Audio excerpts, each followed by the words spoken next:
सत्र का समापन होने जा रहा है, तो थोड़ी देर और आपसे गुजारिश करूंगी कि आप शांति के साथ इस भवन में सादृश जी को भी हमें सुनना है।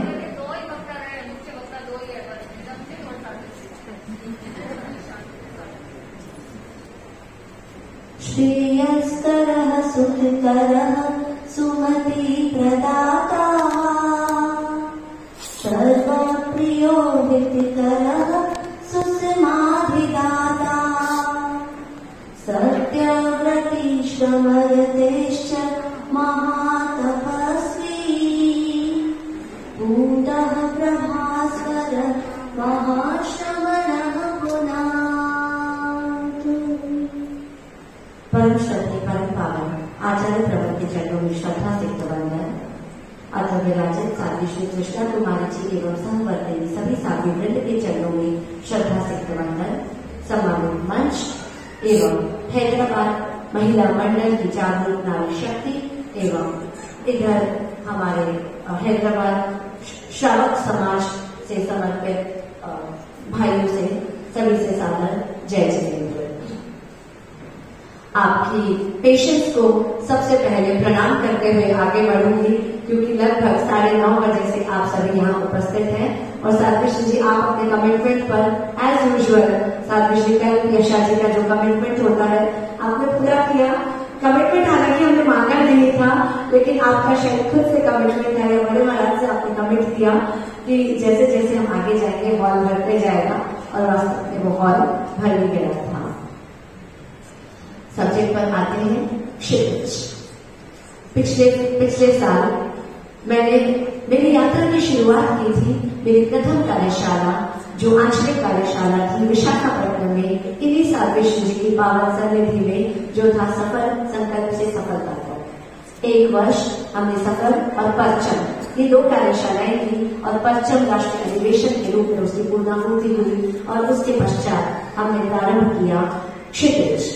क्षितिज की परिकल्पना के पूर्व बहुत सारी चीजें दिमाग में आई कि क्या हमें हमारी बहनों को ऐसा देना है कि वो जहां है जैसे है वहां से 2 माइलस्टोन वो आगे जा सके। क्या उसके सब्जेक्ट्स हो, क्या इसका नाम हो, पूरी रूपरेखा के विषय में काफी चिंतन करने के पश्चात रूपरेखा तो बना नहीं साध्वी श्री जी, क्योंकि लगभग प्रोजेक्ट डिजाइनिंग मेरा एक हमेशा से मेरी इंटरेस्ट का विषय रहा है, तो हमेशा बन जाता है। लेकिन जब नाम निर्धारित करना था तो ये हमारे सीनियर्स रीना जी और इतने सीनियर्स और इतने सालों से मंडल में कार्यक्रम हो रहे हैं, तो लग रहा था लगभग सभी अच्छे नाम तो इन लोगों ने यूज कर लिए, अब क्या लगाया जाए।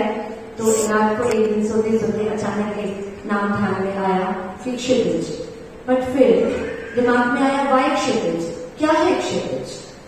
इंग्लिश में अगर आप बताएं व्हाट इज क्षितिज, थोड़ा फास्ट। हाँ, क्या? आसमान क्षितिज नहीं है। क्षितिज क्या है? Horizon. Hindi to English translation में क्षितिज का अर्थ होता है horizon, but exactly what is क्षितिज? एनीवन की क्षितिज क्या है? अभी सरिता जी ने बताया, बहुत जनों ने बताया कि क्षितिज क्या है।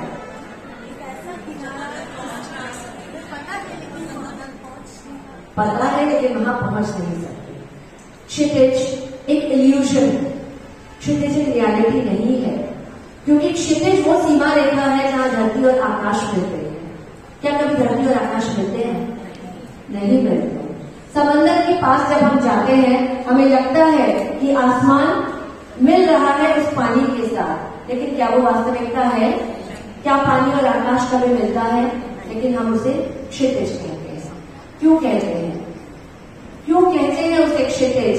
कि हमारा मन होता है हम उस सीमा रेखा तक पहुंचे, कोशिश करते हैं आगे बढ़े, पहुंचे, उसे छुए, लेकिन वहां तक जाकर लगता है कि क्षितिज अभी और दूर है। मतलब जिस क्षितिज पर हम पहुंचते हैं वो क्षितिज एक पड़ाव होता है, और उसके आगे फिर मंजिल है, फिर मंजिल है। दैट मीन्स कि क्षितिज का कभी अंत नहीं होता। Sky is the limit.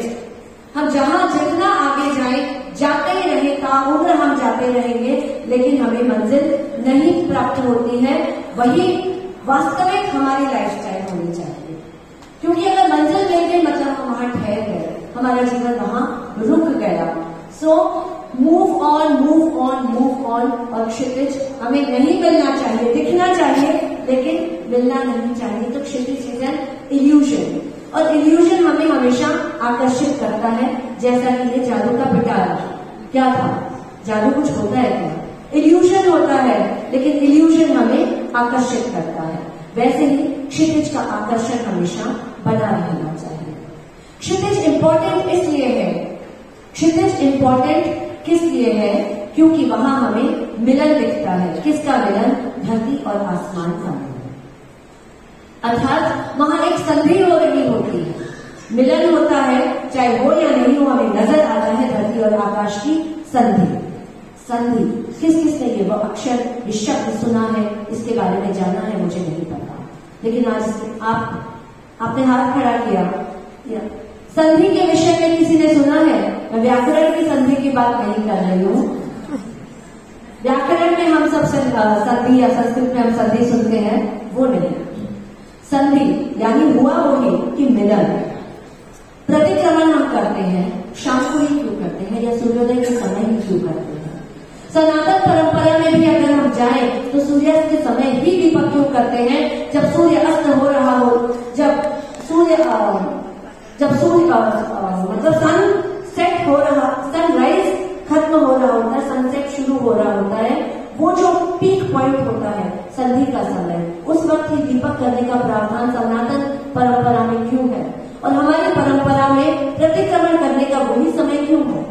कोई बता सकता है? एनीवन, कभी चिंतन नहीं आया कि क्यों दोपहर में क्या प्रतिक्रमण कर लेंगे तो कामना नहीं हो पाएगा 84 लाख जीव योनि से?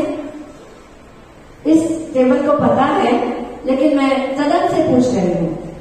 पूरे दिन में जो भी अपना हुआ है उसका रिवीजन तो पूरे दिन में तो दोपहर में भी हो सकता है ना, क्या फर्क पड़ता है? दिन पूरा बीतता ही है। दिन पूरा बीत जाएगा मतलब क्या? आप रात को 9 बजे कर लिए, अगले दिन सुबह फिर 9 बजे कर लीजिए, 9 से 9 9 से 9, 12 घंटे का साइकिल चल गया। क्यों? समय का विधान होता है, ठीक है, विधान में कभी हम कर रहे हैं, बट क्यों है विधान?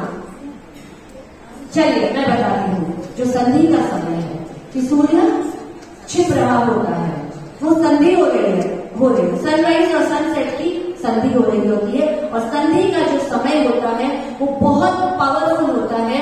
ब्रह्मांड में सबसे ज्यादा एनर्जी उस समय रहती है, क्योंकि उस समय सन एनर्जी और मून एनर्जी दोनों का मिलन होता है। मतलब इस पूरे ब्रह्मांड में दोनों एनर्जी व्याप्त है, सन की एनर्जी भी आ गई, मून एनर्जी भी आ गई, मतलब सबसे ज्यादा एनर्जेटिक टाइम वो होता है, इसलिए हम उस समय प्रतिक्रमण करते हैं। तो संधि का जो भी काल होता है, होली चातुर्मास करते हैं, वो संधि का मिलन, संधि होती है कि एक ऋतु जा रही होती है और दूसरी ऋतु आ रही होती है। तो जो भी संधि का समय होता है वो बहुत इंपॉर्टेंट होता है, इसलिए उस समय एनर्जीज ज्यादा होती है, इसलिए उस समय अगर हम प्रतिक्रमण करें, धार्मिक गतिविधि करें, तो हमें एनर्जी हम ज्यादा प्राप्त कर सकते हैं। अगर प्रतिक्रमण को हम स्पिरिचुअल बनाएं, मात्र एक रिचुअल ना बनाएं, तो मात्र एक रिचुअल अगर है तब तो ठीक है ना, कभी भी कर लीजिए, कुछ फर्क नहीं पड़ता। अगर उसे स्पिरिचुअल तरीके से करें तब वो सूर्यास्त और सूर्योदय का समय इंपॉर्टेंट होता है। तो वैसे ही क्षितिज है, वो एक संधि हो रही होती है, इसलिए वो बहुत इंपॉर्टेंट मानी जाती है। अगर माने तो संधि जब हम देखते हैं वो एनर्जाइज्ड होती है वो संधि, तो उस समय हम खुद के लिए कोई परिकल्पना करें, कोई एफर्मेशन दें, तो वो सार्थक बन जाते हैं। अब जब हमने क्षितिज डिसाइड किया तो उसके सब्जेक्ट्स क्या होने चाहिए? हम क्षितिज पर पहुंचने के लिए सबसे इंपॉर्टेंट है ग्रैटिट्यूड, जो वीणा जी ने बहुत सुंदर तरीके से विषय को प्रतिपादित किया। दूसरा, ग्रैटिट्यूड के साथ हमने स्वभाव को जोड़ा। ग्रैटिट्यूड अगर अच्छा है, ग्रैटिट्यूड अगर आप देते हो, तो उसके साथ आपका स्वभाव सुंदर होते चला जाएगा, आपको बनाने की आवश्यकता नहीं होगी। अगर आपके भीतर शुक्रिया की भावना है, जिस व्यक्ति ने आपके लिए कुछ भी किया है, अगर उसके प्रति आपके मन में शुक्रिया की भावना है, धन्यवाद, आभार व्यक्त कृतज्ञता है, तो आपका स्वभाव ऑटोमेटिकली अच्छा होगा। पहली कृतज्ञता गुरु के प्रति, क्योंकि अगर वो नहीं है तो ये नहीं होते, ये नहीं है तो हम नहीं होते, हम नहीं होते, ये भवन नहीं होता, ये संघ नहीं होता, ये समाज नहीं होता। तो पहली कृतज्ञता गुरु के प्रति। दूसरी कृतज्ञता महाराज ने फरमाया अपने माता पिता के प्रति। चारों माता पिता के प्रति अगर वो दुनिया में है तो बहुत बहुत बहुत अच्छी बात है, नहीं है तो भी उनके प्रति, क्योंकि वो नहीं होते तो आप जो भी हम बहुत ज्यादा विस्तार में नहीं जाएंगे। दूसरी कृतज्ञता उन चारों माता पिता के प्रति, क्यों कई बार हम दो को देना हमें याद रहता है लेकिन चारों को नहीं। सर हाँ वो फरमा रहे हैं, लेकिन कब आपने अपने सास ससुर को कृतज्ञता दी, थैंक्स कहा कि उनकी वजह से आपकी इतनी अच्छी अर्धांगिनी है। माता पिता से सीधा फ्लैश होता है माता पिता, हमारे अपने माता पिता। हम बहनों को तो फिर भी, क्योंकि हम जीवन बिताते हैं हमारे सास ससुर के साथ, तो हम चारों माता पिता की श्रेणी में अपने उन चारों माता पिता को ले लेते हैं। लेकिन हमारे पुरुष वर्ग के लिए, काफी जनों के लिए अभी भी माता पिता दो ही है, उन्हें तो चारों चाहिए भाइयों, हाँ कि ना? तो आपकी कृतज्ञता, आपका ग्रेटिट्यूड भी आपके सास ससुर के लिए कभी न कभी तो जाना ही चाहिए। अगर इतनी अच्छी इतनी सुंदर अर्धांगिनी आपको मिली है कि आपका जीवन सुख में चल रहा है। देन ग्रेटिट्यूड हमारे समाज को, हमारे मंडल को, जिन जो भी अक्वेंटेंसेस हमारे हैं उनको ग्रेटिट्यूड, हमारी मेट्स को ग्रेटिट्यूड। अगर वो घर पे काम नहीं कर रहे होते तो हम यहाँ पर न प्रवचन सुन रहे होते, न कार्यक्रम कर रहे होते, कभी भी मन में नहीं आता कि मेट्स को ग्रेटिट्यूड दें। आता है किसी के मन? बोलते हैं आता है, बट देते कोई नहीं है। उनके सम्मान में हम कुछ करते नहीं है कि उनका सम्मान भी कभी होना चाहिए। और उसी को मद्देनजर रखते हुए एपीटीएमएम ने आपको एक कार्यक्रम दिया, एज टू असिस्टिंग हैंड्स। आपके जो हैंड्स आपको असिस्ट करते हैं उन्हें सद्भावन में बुलाकर उनके सम्मान का एक कार्यक्रम किया जाए, ताकि हमारे बच्चे भी उन्हें ग्रेटिट्यूड देना सीखें। तो ग्रेटिट्यूड इज इक्वल टू ब्रह्मास्त्र। एक ब्रह्मास्त्र है, वीना जी ने बताया 21 डेज ऑफ प्रैक्टिस, और आपको समझ में आ जाएगा कि ये ब्रह्मास्त्र क्यों कहा गया है। आपके लाइफ में जो चीज नहीं है, आप इमेजिन कीजिए कि वो चीज आपको मिल गई है। Thank you thank you thank you, 3 bar thank you पूरी फीलिंग के साथ, हार्ट एंड ब्रेन के कनेक्शन के साथ अगर थैंक यू कहा जाए। कई बार क्या वीना जी ने बताया है, घर जाके 21 दिन तक थैंक यू करना है, नहीं काम आएगा आपका। जब तक ये न्यूरल पाथवे का एक कनेक्शन नहीं सेट होगा तब तक वो थैंक यू नहीं कर पाएगा। तो थैंक यू की बहुत सारी प्रक्रियाएं हैं। आप जर्नल लिख सकते हैं, आप रोज सुबह प्रैक्टिस कर सकते हैं, रात को सोते समय प्रैक्टिस कर सकते हैं। तो इस तरह से जितने भी प्रैक्टिस करें आपको पता चलेगा। आप जिससे आपका अचानक से मन मुटाव हो गया, आप उसके बारे में सोचिए, और अचानक से हुआ है ना, पिछले 6 साल 8 साल 10 साल में जो जो अच्छी बातें थी उसके लिए शुक्रिया अदा कीजिए, वो रिलेशनशिप्स आपके अच्छे हो जाएंगे। एक टेक्निक है, टूल है, इम्प्लीमेंट कीजिए, अच्छे होते जाएंगे रिलेशनशिप्स। इसी के साथ हम स्वभाव को कनेक्ट करेंगे, और मैं थोड़ा सा इसे आध्यात्मिक दृष्टिकोण दूंगी। आपका स्वभाव, हमारा स्वभाव, मेरा स्वभाव। नीतू जी ने बताया कि खुद के भाव में रहना स्वभाव है। स्वभाव क्या होता है, कैसे बनता है स्वभाव? यस नमिता जी प्लीज, स्वभाव क्या होता है? मुझे मीनिंग्स मत बताइएगा कि बिहेवियर, नेचर, व्यवहार, मीनिंग्स नहीं चाहिए। स्वभाव क्या होता है? जैसे हम डे टू डे लाइफ के अंदर जीते हैं, वो हमारा स्वभाव बनता रहता है। आसपास में जो भी हमें दिखती हैं शक्तियों से हमारा स्वभाव बनता रहता है। कैसे बनता है? जिस सानिध्य में हम रहते हैं, जैसे हमारे जिस कंपनी में आप रहते हैं वैसा आपका स्वभाव बनता जाता है। ठीक है, और कोई जवाब?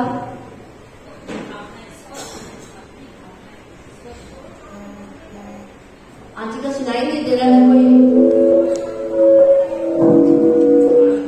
क्या आंटी?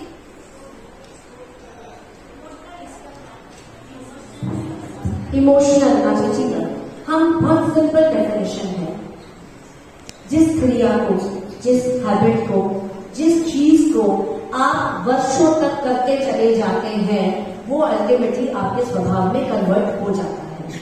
स्वभाव एक दिन में नहीं बनता।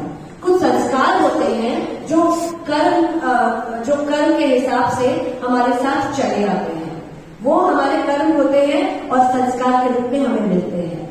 लेकिन मैक्सिमम हमारा स्वभाव वो होता है जो वर्षों तक हम जिस चीज को करते हैं। आप जल्दी उठना चाहते हैं, अचानक से एक दिन में तो आप जल्दी नहीं उठे होंगे, करते करते करते करते वो आपका स्वभाव का हिस्सा बन गया। आप पुरुषार्थी हैं, एक दिन में तो कोई पुरुषार्थी नहीं बन गया, पुरुषार्थ करते करते करते करते आपका स्वभाव बन गया, आप पुरुषार्थी हैं। एक दिन में कोई लेजी भी नहीं बना, आज नहीं कल नहीं परसों, प्रोक्रेस्टिनेशन करते करते करते करते प्रोक्रेस्टिनेशन या लेजीनेस आपका स्वभाव बन गया। जिस चीज को आप एनालाइज कीजिए खुद के स्वभाव को, कि कौन सी चीज थी जो आप वर्षों से करते करते करते करते आपका स्वभाव बन गया। पर होता क्या है, हर व्यक्ति का रियल स्वभाव जो होता है, जो आत्मा का स्वभाव होता है, वो है नॉर्मल रहना।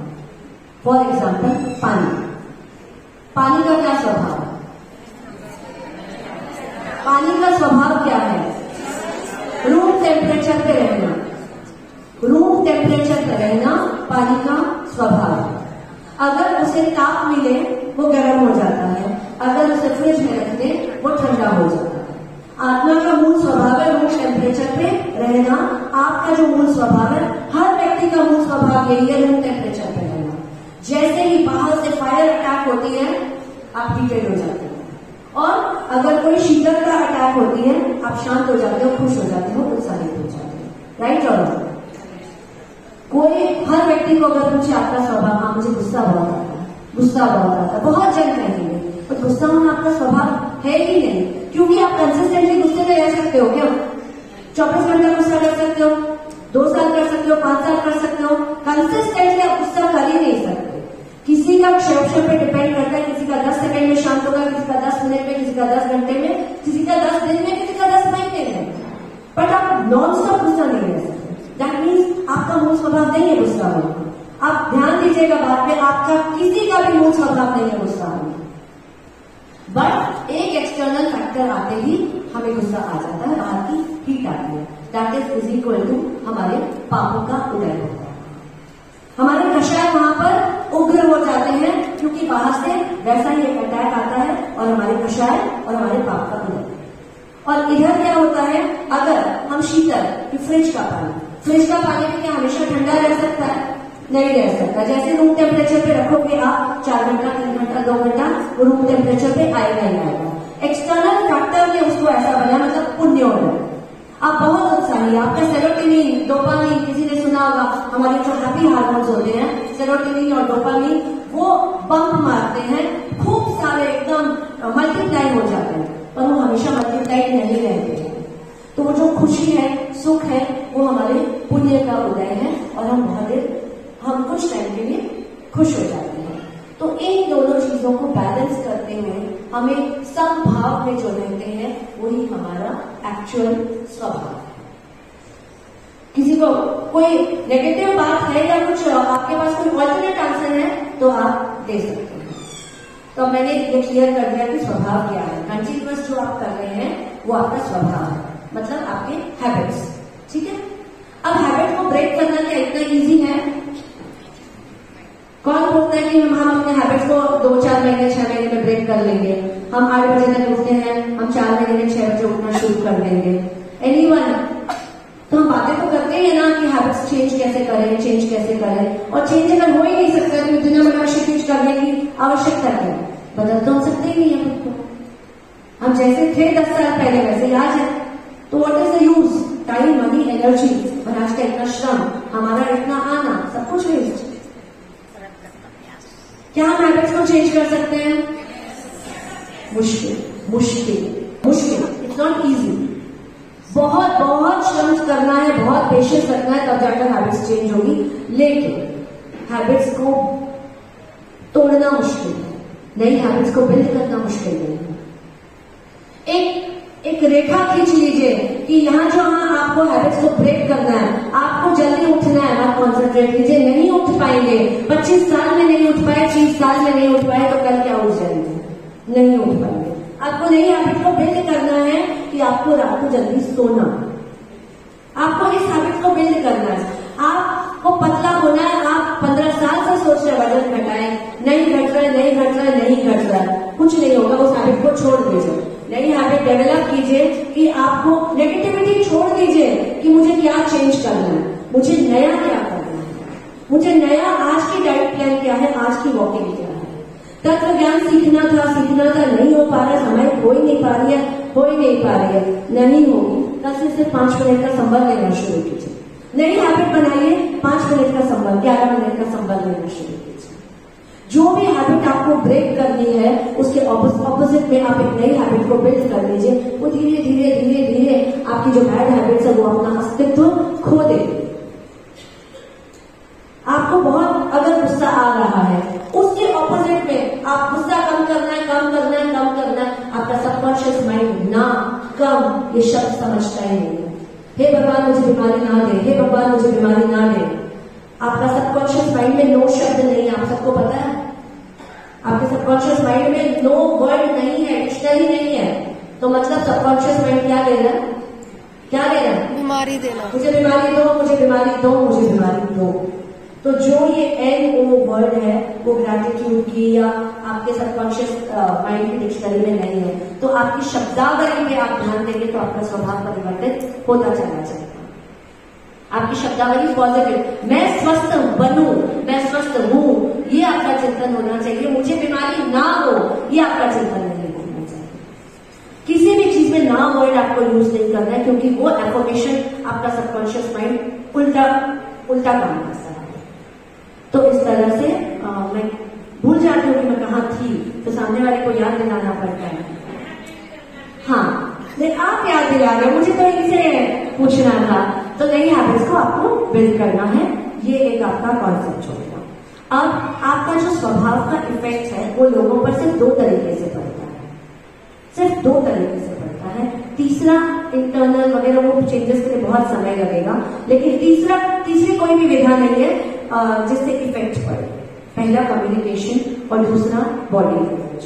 साजिश जी, मैं नहीं समझती कि तीसरा व्यवहार का या स्वभाव का कोई मापदंड होता है। तो आपका कम्युनिकेशन कैसा है दूसरों के साथ, एप्रिशिएटिव है या नहीं है। भूल ही जाते हैं एप्रिशिएट करना। चाहे फादर्स तो अपने बेटों को करते ही नहीं है, पता नहीं क्या है। बहुत मुश्किल है कि भाई मैं जैसे बिजनेस करता था तुमने और बेटर किया, तुमने बहुत अच्छे अकाउंट्स को टैली में डाल दिया।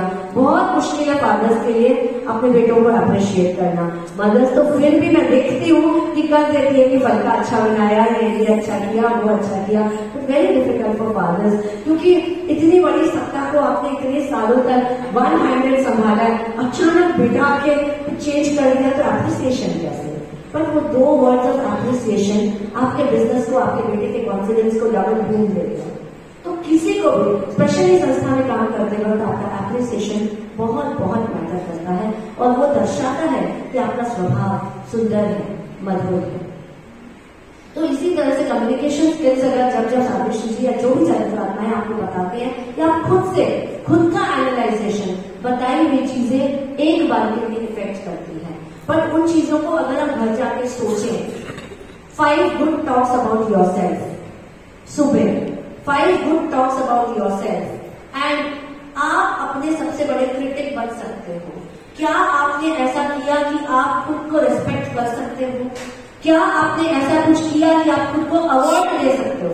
एक अवार्ड कोई नहीं है, सिर्फ आप हो। अवार्ड सेरेमनी में आप ही आप हो। ये पूरे नीलम सेठिया बैठे हैं, सारे जितने भी बैठे नीलम सेठिया।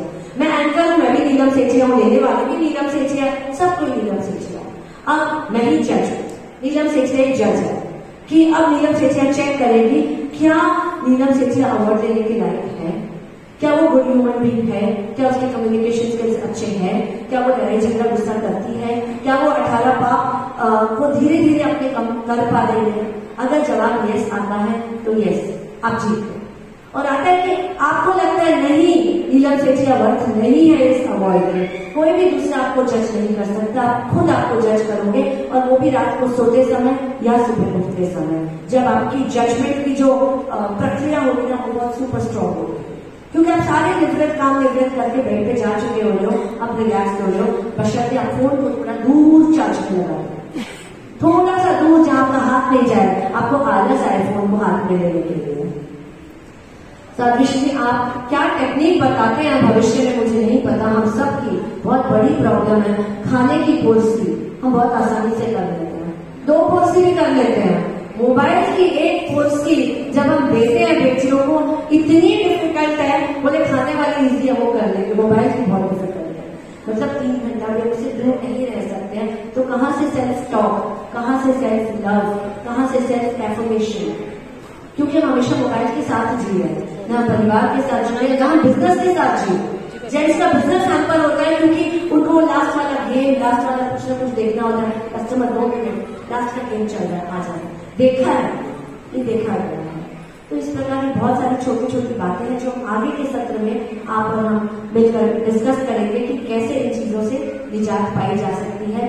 तो हमने इसको इस प्रकार डिजाइन किया है, ग्रैटिट्यूड, स्वभाव का प्रभाव, और दोपहर में रेडियंस, द इनर ग्लो, कि इस पूरे सदन में सबसे ज्यादा ग्लो कौन कर रहा है, सबसे ज्यादा ग्लो कौन कर रहा है? साध्वी श्री जी।